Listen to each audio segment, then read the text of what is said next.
سلطنت روما یا Roman umpire, یا آپ جسے روم کے نام سے جانتے ہیں، اس تہذیب کے بارے جاننے کی کوشش کریں گے آج۔ تو کیا آپ تیار ہیں جاننے کے لیے کہ وہ کب، کہاں اور کیسے اور کس نے اسے شروع کیا؟ ان لوگوں کا رہن سہن کیسا تھا؟ ضروریات زندگی کو وہ لوگ کیسے پورا کرتے تھے؟ اور کس مذہب کی پیروی کرتے تھے وہ لوگ؟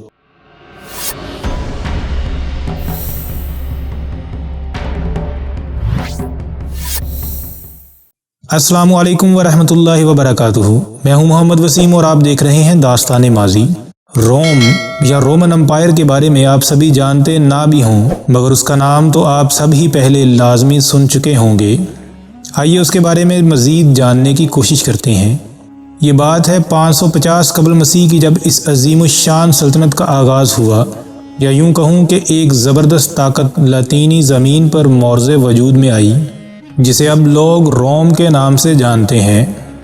مورخین اعداد و شمار کے لحاظ سے رومن تہذیب کو 8ویں نمبر پر رکھتے ہیں۔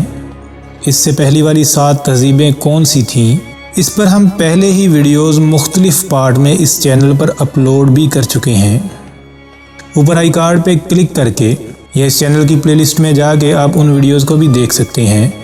ہم نے بڑی تفصیل سے ان تہذیبوں کے بارے میں ان ویڈیوز میں بہت آسان الفاظ میں آپ کو معلومات فراہم کرنے کی کوشش کی ہے۔ قدیم روم کی بنیاد کے پیچھے کئی افسانے موجود ہیں۔ بہرحال اپنے عروج پر اس نے زمین کے ایک بہت بڑے حصے پر حکومت کی۔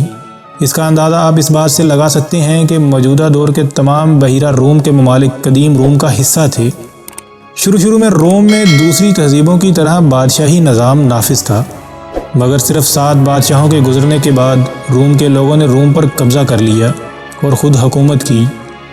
انہوں نے ایک کونسل متعارف کروائی جسے سینٹ کے نام سے جانا جاتا تھا، جس نے ان پر حکومت کی۔ اس کے بعد روم کو رومن ریپبلک کہا جانے لگا۔ روم کو زیادہ تر افسانوی دیوتاؤں یا کہانیوں کی وجہ سے جانا جاتا ہے۔ ان کی نمائندگی مختلف آرٹ اور ادب کے کاموں میں نظر آتی ہے۔ رومیوں نے ہمیشہ مفوق الفطرت پر یقین کیا ہے، جو ان کے عقائد میں بھی جھلکتا ہے۔ طاقت اور بہادری کے افسانے ان کے عام اور اہم موضوعات میں سے ایک تھے۔ بانی خرافات سے لے کر الہی قانون تک روم میں یہ سب موجود ہیں۔ ان میں سے چند ایک افسانوں کا مختصر سا ذکر اس ویڈیو میں ہم کریں گے۔ سب سے پہلے رومولس اور ریمس کے افسانے کی بات کرتے ہیں۔ رومی افسانوں کے مطابق یہ 2 جڑواں بھائی تھے جو مریخ اور ریا سلویا کے بچے تھے۔ ورجل اور دوسرے بہت سے مورخین ان کی مہم جوئی کو روم کی ابتدا قرار دیتے ہیں۔ یہ البا لونگا میں پیدا ہوئے۔ انہیں بادشاہ امولیس کے لیے خطرہ سمجھا جاتا تھا، اور اس لیے خود کو بچانے کے لیے اس نے انہیں دریائے ٹائبر کے کنارے چھوڑنے کا حکم دیا۔ نوزائیدہ بچوں کو مرنے کے لیے چھوڑ دیا گیا تھا، لیکن دریا کے افسانوی باپ ٹائبیریس نے انہیں بچایا اور وہ اس کی دیکھ بھال میں بچ گئے۔ لوپریکل کے قریب ایک غار میں ایک مادہ بیڑیے نے انہیں دودھ پلایا۔ بعد میں انہیں ایک چرواہے فاسٹولس نے گود لے لیا۔ اپنی شناخت سے بے خبر وہ کسانوں اور چرواہے کے طور پر کام کرتے ہوئے اپنی جوانی کو پہنچے، لیکن اس سے کوئی فرق نہیں پڑتا ہے کہ وہ اپنے اصل پیدائشی والدین اور گھر سے کتنے ہی دور آئے تھے۔ ان کی جڑوں نے انہیں نہیں چھوڑا، اور ان کی اندرونی قائدانہ صلاحیتوں نے انہیں بہت سے حامیوں کو جمع کرنے میں مدد کی۔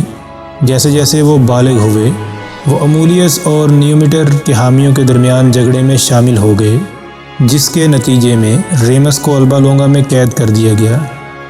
یہ وہ جگہ تھی جہاں وہ پیدا ہوا تھا۔ بادشاہ اور ریمس کے دادا کو اس کی اصل شناخت پر شبہ تھا۔ دریں اثنا رومولس اپنے بھائی کو آزاد کرانے کے طریقے تلاش کرنے میں مصروف تھا۔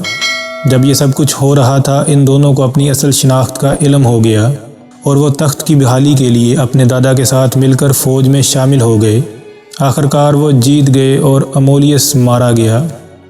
جب وہ واپس 7 پہاڑیوں پر پہنچے تو وہ اس بحث میں پھنس گئے کہ شہر کہاں بنایا جائے۔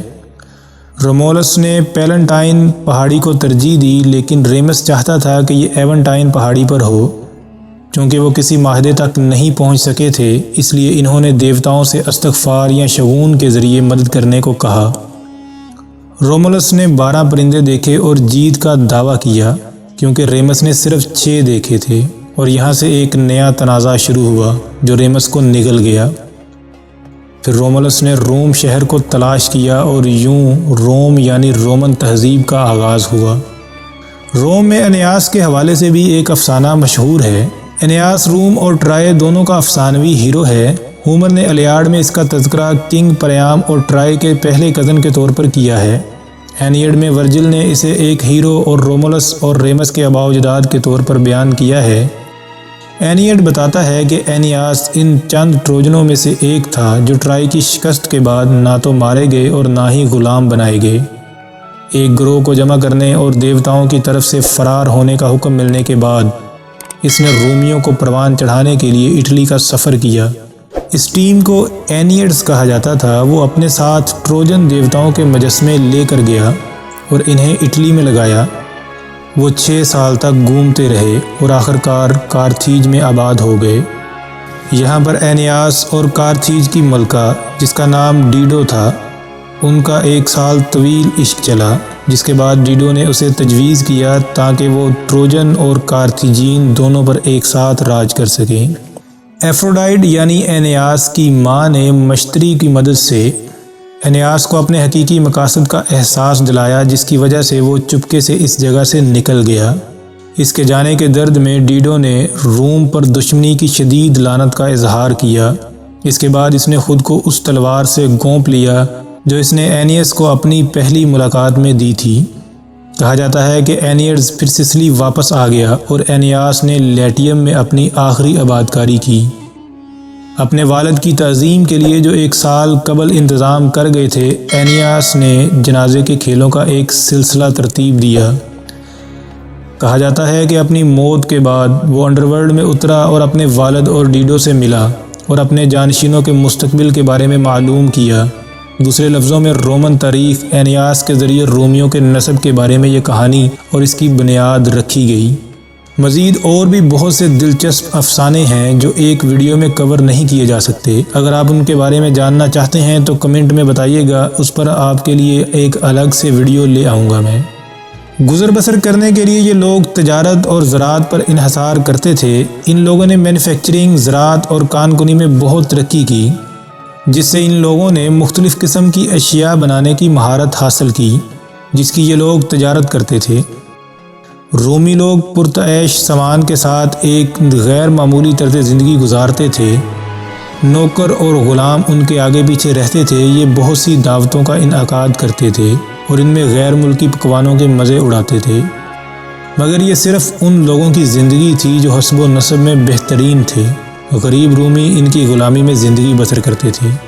مذہب کی بات کریں تو رومیوں کا اپنا ایک الگ مذہب تھا اور اس مذہب کی پابندی اشرافیہ اور عوام دونوں کے لیے اہم تھی۔ اس کے علاوہ یہ لوگ بہت سی رسومات اور تہوار بھی مناتے تھے۔ ہر گھر میں ایک آگ جلائی جاتی تھی جسے بہت مقدس سمجھا جاتا تھا۔ ان لوگوں کا خیال تھا کہ یہ آگ جب تک جلتی رہے گی وہ محفوظ رہیں گے، جب وہ بجھ جائے گی تو ان پر کوئی مصیبت آن پڑے گی۔ یہ بہت سے خداؤں کے ماننے والے تھے، جیسے مشتری یعنی زیوس، جونو یعنی ہیرا، منروا یعنی ایتھینا اور ان کے علاوہ اور بھی بہت سے۔ یہ بات یاد رہے کہ عیسائیت کے متعارف ہونے کے بعد رومن مذہب میں بہت سی تبدیلیاں آئیں۔ یہاں ہم جن رسومات کی بات کریں گے وہ عیسائیت کے ظہور سے پہلے کی ہیں۔ یہ لوگ انسانوں یا جانوروں کو قربانی کے طور پر دیوتاؤں کو پیش کرتے تھے۔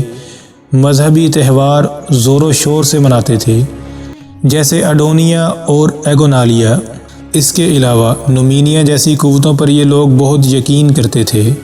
انہیں لگتا تھا کہ یہ ان کی زندگی کے بہت سے پہلوؤں کو کنٹرول کرتی ہیں۔ قسمیں، نظر و نیاز اور دعاؤں پر یہ لوگ بھی یقین رکھتے تھے اور انہیں بہت مقدس خیال کرتے تھے۔ یہ لوگ مرنے اور مرنے کے بعد جی اٹھنے کے بارے میں بھی یقین رکھتے تھے۔ ان میں جنازے کی بہت سی رسومات بھی ملی ہیں۔ یہ لوگ عبادت گاہوں کے طور پر مندر اور مزارات تعمیر کرتے تھے جن کو بہت عمدہ طریقے سے سجایا جاتا تھا۔ رومیوں نے اپنے دور میں بہت سی ایجادات بھی کیں جن کے بارے میں ہم کسی اور ویڈیو میں بات کریں گے۔ روم نے انسانی تاریخ کے چند عظیم ترین شہنشاہوں جیسے جولیس سیزر، ٹراجن اور آگسٹس کے عروج و زوال کو بھی دیکھا، لیکن آخرکار سلطنت اتنی وسیع ہو گئی کہ اسے کسی ایک حکمرانی میں لانا ممکن نہ رہا۔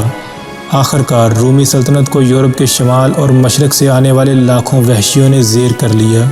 یہ تھا روم کی تاریخ کا ایک چھوٹا سا حصہ۔ وقتاً فوقتاً ان کے بارے میں مزید ویڈیوز لائیں گے ہم۔ اگر آپ کچھ مزید جاننا چاہتے ہیں تو کمنٹ کیجئے، ویڈیو کو لائک کیجئے اور چینل کو سبسکرائب کیجئے۔ اللہ حافظ۔